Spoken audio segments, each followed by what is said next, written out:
Hello and welcome to another edition of another book review. This week I'll be reviewing The Cartel by Don Winslow. I'll go a little bit into the author's background, give a brief spoiler-free overview of the plot, talk about what I liked about the book, what I didn't like about the book, who I'd recommend the book to, and finish off by talking about what I'm going to be reviewing next time. Don Winslow is an author who's written about 20 novels. Most famously is still probably Savages, which Oliver Stone turned into a movie about 7 years ago.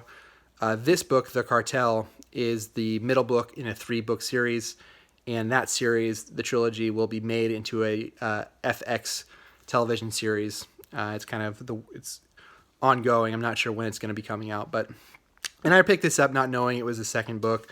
I did a little bit of research online, and I came to find out that most people said I could really just dive into it without reading the first one, and I'm really glad that I did.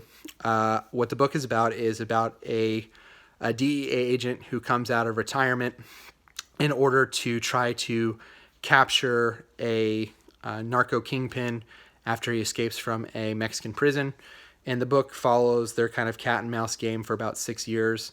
And that was really, for me, one of the things I liked about it the most. The book flies by. It's a thriller. It's a page turner. This is a 600-page book. I read it probably in about 3 days. And I really enjoyed kind of the cat and mouse aspect of it.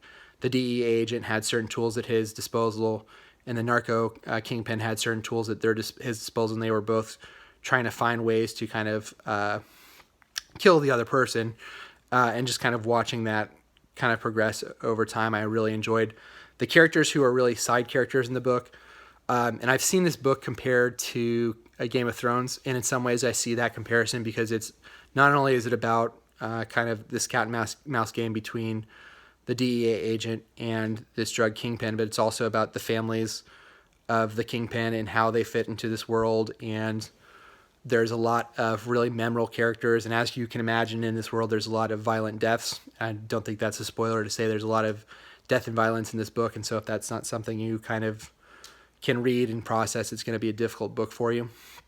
But I think he does a really good job of making characters feel really unique and also feel like whole and motivated, and you understand what they're doing and why they're doing it at every turn. There's not really anything I can think of where there was a character where I didn't understand who they were, what they wanted, what they were trying to do. He's really good at dropping foreshadowing into the book to kind of give you hints of what's to come. I think there's 2 major mysteries in the book. One of them I think works really, really well. The other one works a little bit less well, but I'll talk a little bit about that in the next section. He's a really, really strong author in terms of word selection and setting kind of the mood of the book. The book kind of travels all over Mexico, and he has a map at the front of the book so you can kind of see where all these places are if you're unfamiliar with kind of the Mexican geography. The vast majority of the book takes place south of the border, as we say. And so you can kind of follow along where all the action is taking place. If there's some things that I didn't like, one of them, like I mentioned before, was kind of the mystery aspect of it. One of them was a little bit flatter than the other one. There's a point in the book where we've been following certain characters, and it's not really a spoiler, but we stopped following those characters for a reason. And there's certain other characters who kind of pick up the torch, so to speak.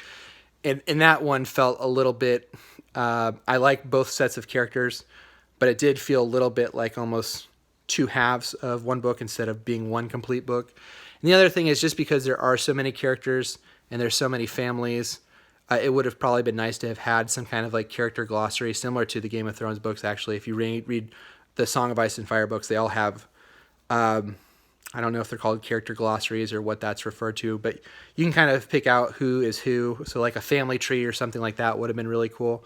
But if you are someone who wants to know more about that world, if you want to read something that's fairly well researched, I've read that Don Winslow, spent about 6 years researching this book, and it definitely shows there are stories in here that are told essentially from the headlines of real life.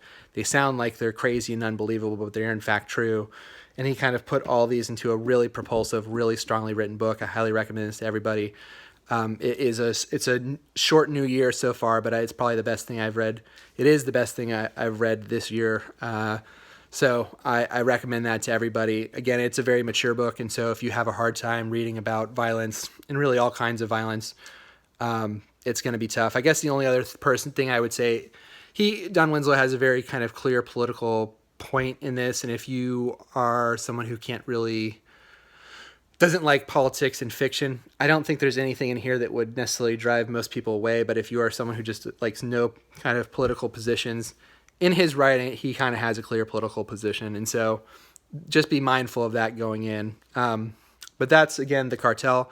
Highly recommend it. We'll be reading the third book in this trilogy for sure, The Border. And then I'll probably be going back and reading, I believe it's called Dogs of War, which is the first book. So that's The Cartel. Next time I'm going to be reading Meet Me in the Bathroom, which is an oral history of the music scene in New York City in the early 2000s. Until next time, please feel free to like the video, subscribe to the channel, and leave comments in the comment section below. Until next time, bye.